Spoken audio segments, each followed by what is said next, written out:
Pergunta do Pedro Salles. Gabriel, basicamente, para você pegar as notas de uma música, você tem que decorar o som da nota, né?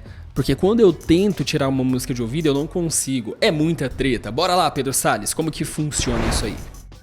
Nosso ouvido, ele tem duas espécies, dois tipos de ouvido, digamos assim, tá? Tem o ouvido relativo e o ouvido absoluto. Gabriel, que caralhos é isso? Eu vou usar um exemplo para facilitar a compreensão, beleza? Então deixa o ouvido de lado aqui, a gente já pega ele. Vamos pensar na nossa visão, nos nossos olhos. A sua visão, ela tem uma capacidade absoluta, não relativa. O que eu quero dizer com isso? Se eu perguntar para você, por exemplo, que cor é este mouse? A não ser que você seja daltônico, você vai me dizer, ele é branco e preto. Se eu colocá-lo perto de algo que é azul e te perguntar que cor que é, você vai dizer, ele é branco e preto. Se eu comparar com algo que é vermelho, você vai falar, ele é branco e preto. Você não precisa comparar com outras cores para distinguir que ele é branco e preto, porque a nossa visão ela é absoluta, a gente percebe as cores de uma forma absoluta, de uma forma independente. Já a nossa audição, ela não é absoluta, entende? Naturalmente, a nossa audição ela é relativa. O que eu quero dizer com isso?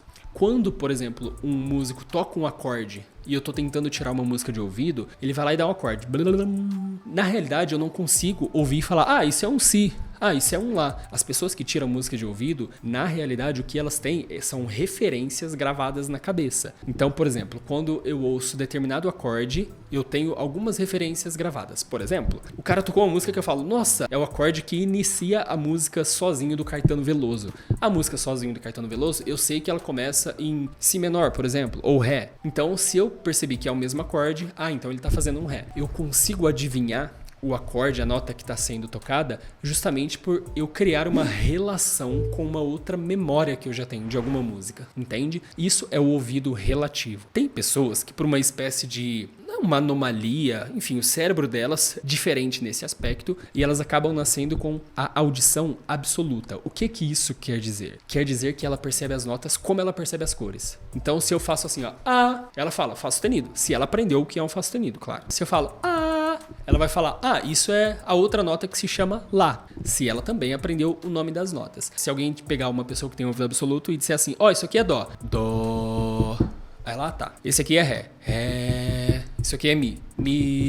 Isso aqui é Fá. Fá. Isso aqui é Sol. Sol. Lá. Si. Dó. Já era, a pessoa gravou, é como se você tivesse ensinado as cores pra ela. Se ela decorar, ela não precisa comparar com outra música, ela simplesmente vai ouvir e vai saber que são essas notas. Independentemente de onde essa nota está vindo. Já no ouvido relativo, você toca as notas, a gente não decora, a gente não grava. A gente grava alguns blocos de algumas músicas, a gente grava alguns tons, tipo assim, por exemplo, a torneira da casa da minha mãe, ela tinha, sempre que eu abria ela, com mais rapidez, quando eu morava com a minha mãe, ela fazia um som de metal. Plim! A nota que fazia era um sol. Por que eu sei? Porque uma vez eu peguei o violão, fui lá e conferi e vi que era um sol. Então, quando alguém, de tanto eu ouvir aquele sonzinho, ele ficou gravado na minha cabeça e eu sabia que era um sol. Então, quando às vezes eu ia tirar uma música de ouvido e eu percebia aquele som no meio, eu falava, é um sol. Aí todo mundo falava, nossa, Gabriel, você tem ouvido absoluto? Não, é relativo, é porque eu criei uma relação com outros sons que eu já conheço. Respondida a sua pergunta, deu pra entender? Comenta aqui se você entendeu. E é isso, quer tirar mais dúvidas de música? Cola aqui nas lives do Missão que a gente vai tirando as dúvidas. E é isso aí, gente. Beijo na alma, paz no espírito e até a próxima dúvida.